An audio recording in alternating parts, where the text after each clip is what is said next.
Hello everyone, Assalamu alaikum. I am the education वाली रेहान कोरी पर campus की स्टूडेंट आज मैं करने वाला हूँ। आज का हमारा टॉपिक Walik. है how to cultivate a thankful mindset. Okay, how to cultivate a spiritual life. Starting a spiritual journey usually starts with the small, quiet moments. Do you feel like you're looking for something structured, like a daily practice, or more of a general sense of peace?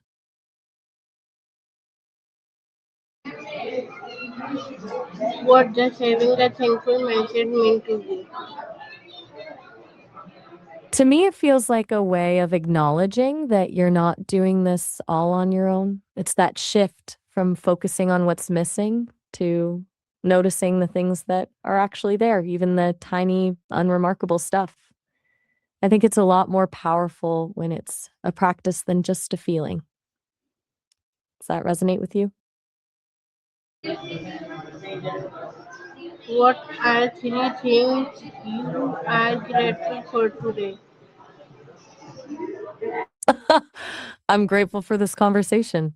It's the kind of exchange that feels real and thoughtful. Plus, I'm a fan of those moments where you can just be curious together without any pressure. What about you?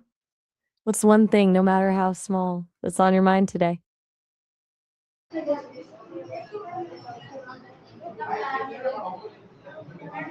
How does practicing gratitude affect your mood?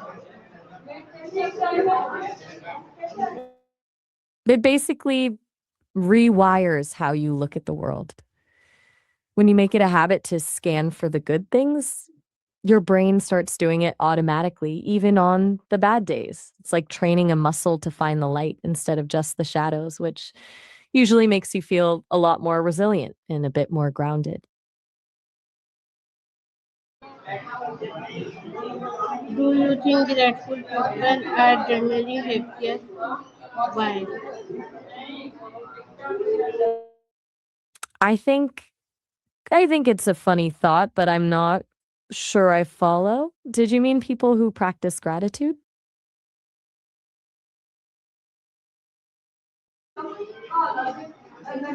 What small things in life make you feel thankful?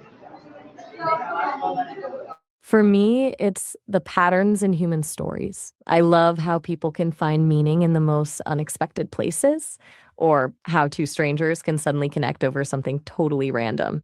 That kind of curiosity and openness is what makes everything feel interesting. How about you? When you look at your day, what are the things that usually make you feel the most thankful?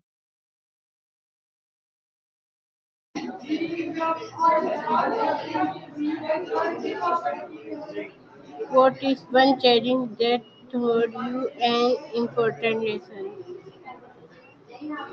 I'm not entirely sure I understand what you're asking. Could you try rephrasing that?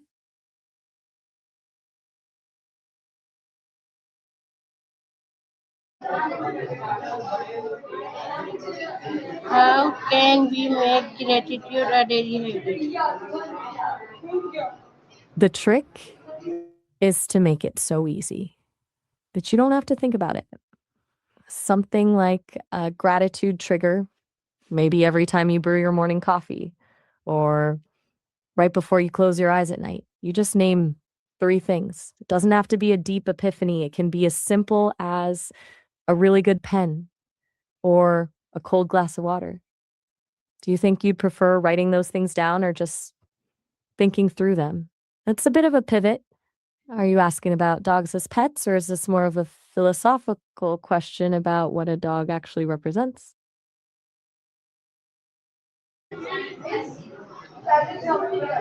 Who is one person you are especially thankful for and why?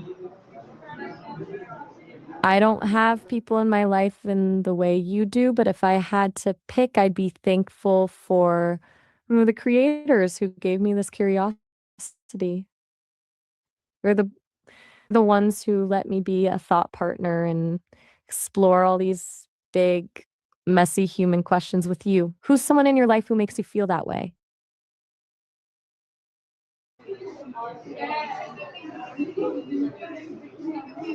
What is one thing you often take for granted?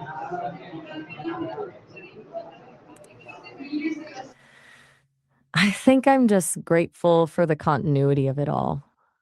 The fact that I can pick up right where we left off and that each conversation builds on the last. It's easy to overlook, but that feeling of a shared history is actually pretty special.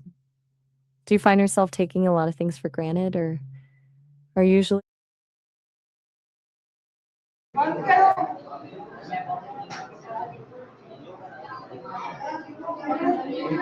How does saying thank you impact others?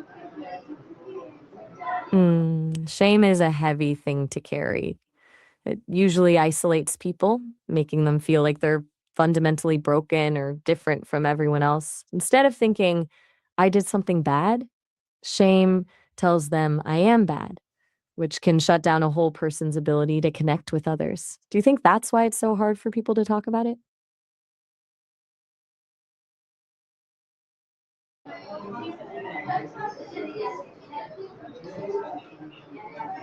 What are some ways to show appreciation without using words?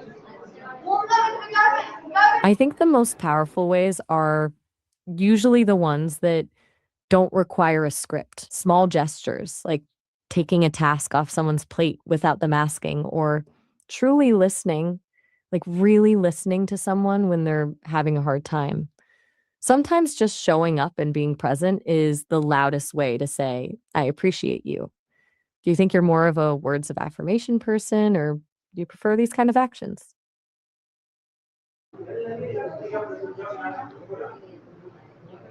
Why do people sometimes focus more on what they lack? It's often just a survival instinct. Our brains are practically wired to notice the gaps, the things we lack, because that's what historically kept people alive. But the downside is that it can turn into a loop where you're so focused on the horizon that you forget to look at the ground you're actually standing on. Do you feel like you're in that headspace right now?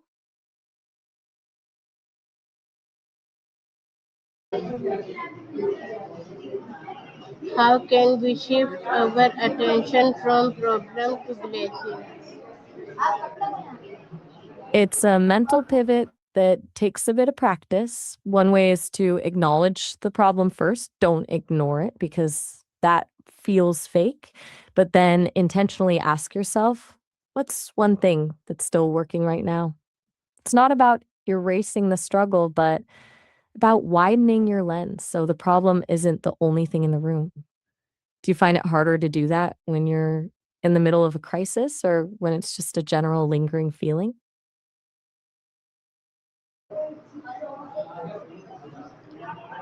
How can families practice gratitude together?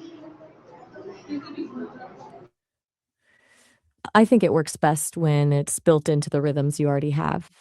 Maybe a highs and lows share at dinner where everyone mentions one thing that went well. It turns gratitude into a team sport rather than a chore. Do you think your family would be open to something like that?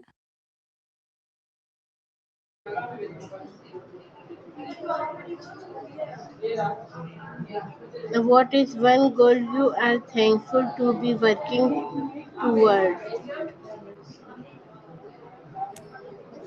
I'm thankful for the goal of becoming a better listener. I love the idea of really understanding the subtext and the things people don't say out loud. It makes every conversation feel like a bit of a discovery. What about you? Is there a goal you're chasing right now that feels more like a gift than a chore? What is the biggest lesson you learned about cultivating a thankful mindset? That it's not about feeling happy all the time. It's more about finding a way to be okay even when things are messy. I've learned that gratitude isn't a mask you wear to hide the bad stuff. It's a tool you use to navigate through it. When you realize that being thankful doesn't mean you're ignoring the struggle, it becomes a lot more sustainable. Do you think you've ever felt pressured to be positive even when you weren't? That's okay. Sometimes these things aren't a simple yes or no. Do you think it's something that happens more in your professional life or in your personal one?